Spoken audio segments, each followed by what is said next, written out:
नाज़रीन, टंडो आदम में अलखिदमत फाउंडेशन ज़िले सांगड़ पारां बरसाती मोर मुतासरन में राशन विरहाइण जी मुख्य तकरीब हिरा पब्लिक स्कूल में थी, जंहिंमें 600 खां वधीक बरसात मुतासरन में राशन विरहायो वियो।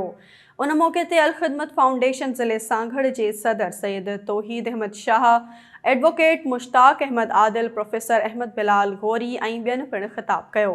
उन हवाले सां पेश आहे SS न्यूज़ जे रिपोर्टर अब्दुल्ला बेहण जी हीअ रिपोर्ट। जैसा कि आपको पता है कि आज अलखिदमत फाउंडेशन टंडो आदम की तरफ से राशन डिस्ट्रीब्यूशन का प्रोग्राम किया जा रहा है और ये तकरीबन 600 राशन इधर टंडो आदम में डिस्ट्रीब्यूट हुए हैं और सुबह 600 राशन सांगड़ में हमने डिस्ट्रीब्यूट किए हैं। इस फेज़ का चौथा मरहला है। अलखिदमत फाउंडेशन बरसात के दौरान हज़ारों तरपाल, हज़ारों मच्छरदानियाँ, पकाया खाना और खुश्क राशन बांट चुकी है। जमात इस्लामी इन सॼे मुल्क में उन निज़ाम लाइ कोशिश करे रही आहे जंहिंमें अल्लाह जी रहमत वसे, ज़हमत न थिए। ही बरसात जेके ज़हमत असां थी आहे, इन करे असांजा मुल्क हुक्मरान बदबख़्त आहिनि, बददियानत आहिनि। इन करे अल्लाह सभिनि खे ही सज़ा ॾियण लाइ इहो कमु कयो। पर इन में बि असीं इन तमामु जेके मुतासिरनि सां गॾु आहियूं ऐं इंशाअल्लाह ही इनके राशन भी ॾियूं पिया। इलाज मुआलजे लाइ तव्हांखे ख़बर आहे असीं कैंपिंग कई आहे, माण्हुनि जा इलाज करायो आहे ऐं माण्हुनि खे ॿिया बि जेके शेल्टर जो बि उनके टेंट कैंप हू बि ॾिना आहिनि ऐं इंशाअल्लाह इहो कमु असां होसि ताणी जारी रखंदासूं जेसि ताणी इहे सभु माण्हू पंहिंजे घर हली वेंदा। असांजी तरफ़ां बरसात मुतासिरनि जे लाइ पकल जेको खाधो आहे उहो डेली जी बुनियाद ते 1.5 महीने खां उन्हनि खे ॾिनो थो वञे।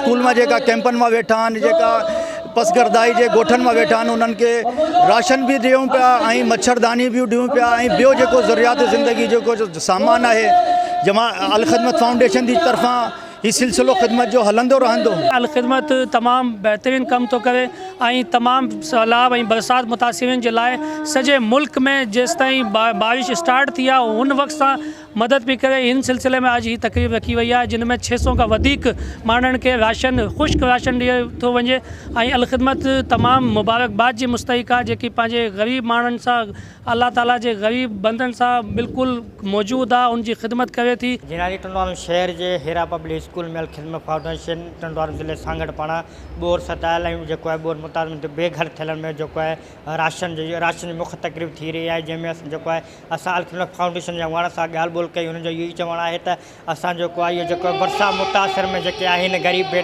बेघर थियल विया आहिनि, हुन में 600 माण्हू में जेको आहे मुफ़्त राशन फराहम करे रहिया आहियूं। इहो असांजो सिलसिलो जेको आहे ज़िले सांगड़ में जारी ऐं सारी आहे। असांजो जेको इहो सिलसिलो जेको आहे न, जेके बरसात में जेके बेघर थियल आहिनि, उहे जंहिंसां पंहिंजे छित ताईं नथा वेही सघनि, असीं उन्हनि ताईं इहो जेको आहे पंहिंजो सिलसिलो जारी रखंदासीं। जी।